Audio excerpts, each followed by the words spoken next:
Ensemble, nous allons apprendre comment pouvoir masquer certaines informations. Ici, par exemple, je clique sur l'image et c'est le mot qui se cache. Vous voyez? Voilà. On pourrait commencer également l'exercice en ayant caché les mots et demander ce que représente cette image. Et en cliquant dessus, le texte vient arriver. Vous voyez? Voilà, on peut le faire comme ceci. On peut également faire le contraire. Vous voyez, je l'ai également fait sur les mots. On pourrait cliquer sur le mot pour faire apparaître la vache. Donc voilà, comme ça, voir s'ils peuvent déterminer, par exemple les élèves, si l'image est reconnue ou pas, en lisant le mot. C'est par exemple si c'est une langue bien spécifique qu'on utilise, par exemple l'anglais et autres, et puis voir ce que c'est, voir s'ils le trouvent, ou alors dans le sens contraire, donc c'est-à-dire cacher d'abord les mots et les faire découvrir au fur et à mesure. Alors nous allons voir comment on a procédé pour pouvoir arriver à cela. Je vais dans un deuxième tableau. Je vais d'abord insérer des images. Alors les images, vous pouvez les insérer via le média, donc insérer média. Ça, ce sont vos propres images qui sont dans votre ordinateur, donc en passant par l'explorateur de fichiers. Ou alors, comme je l'ai fait moi, donc dans le deuxième onglet ici qu'on appelle le navigateur de ressources, j'ai quelques images qui sont ici. Et là, je vais que les déplacer et les positionner là. Voilà, le lion, je le mets ici. Et je viens prendre encore mon fameux tableau. Voilà. Une fois qu'ils sont toutes là, mes images, elles sont toutes là, je vais les sélectionner. Voilà, je les sélectionne toutes pour les aligner, par exemple. Ici, je demande de les centrer. Voilà, elles sont centrées. Et puis, je les déplace toutes pour aller un petit peu plus à gauche. Et maintenant, je vais venir placer mon texte. Je vais dans le T de texte, ici. Je choisis ma couleur. Ici, c'est bleu. Vous choisissez la police d'écriture que vous voulez utiliser et la taille. Et puis, vous faites un clic et vous tapez le mot. Voilà. Là, je mets le tableau, et là, le lion. Voilà, une fois qu'elles sont faites, je prends ma souris, donc le pointeur, et je viens les positionner plus ou moins dans un premier temps, voilà, plus ou moins. Et je vais demander, par exemple, ces deux-là, pour qu'ils soient centrés. Donc, je vais dans Éditer, Aligner, et je les centre en Y. Les deux-là, Éditer, Aligner, Centrer. Et on fait la même chose pour la dernière. Et une fois que j'ai fait ceci, je peux prendre que les mots pour dire de les aligner vers la gauche. Voilà, ici, vers la gauche. Et une fois qu'on a fait ceci, maintenant, on va leur faire les boutons d'action pour masquer chaque fois le mot. Alors, je vais aller maintenant dans la toupie, qui est ici.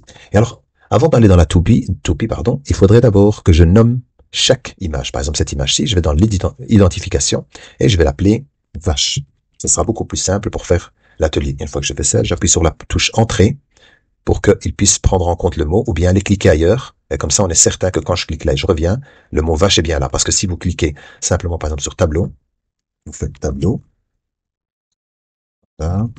Et si je clique sur lion, je reviens sur tableau. Vous voyez, il n'a pas nommé. Donc, faites attention à ça. Il faut absolument mettre tableau, toucher la touche entrée ou alors cliquer ailleurs dans une autre zone qui est ici dans le navigateur de propriété.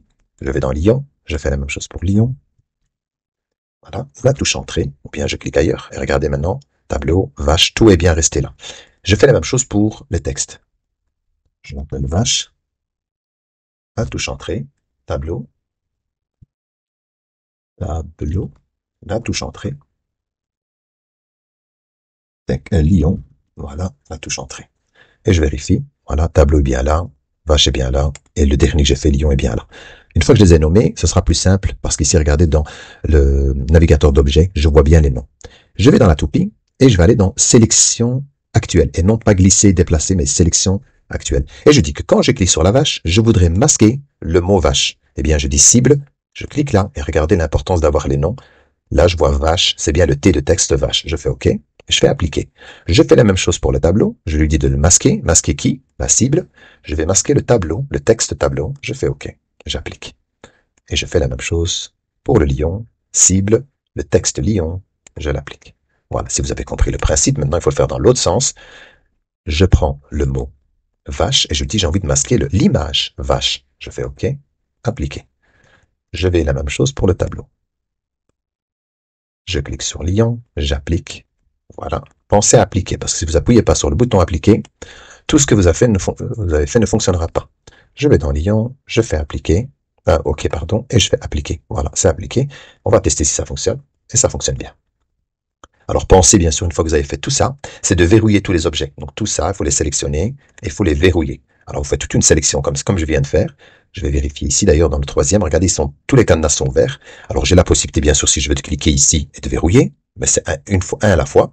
Je peux le faire en sélectionnant un seul objet, le faire ici, ou le faire bouton droit, verrouiller. Mais si je prends tout en une fois, regardez, je vais à l'extérieur exprès pour tout prendre, et je clique bouton droit, je fais verrouiller, et regardez, ils sont tous verrouillés en une fois. Comme ça, personne ne risque de les déplacer, parce que sinon on risque de les déplacer. Voilà. Donc ici, maintenant, si je clique, voilà, ça fonctionne bien.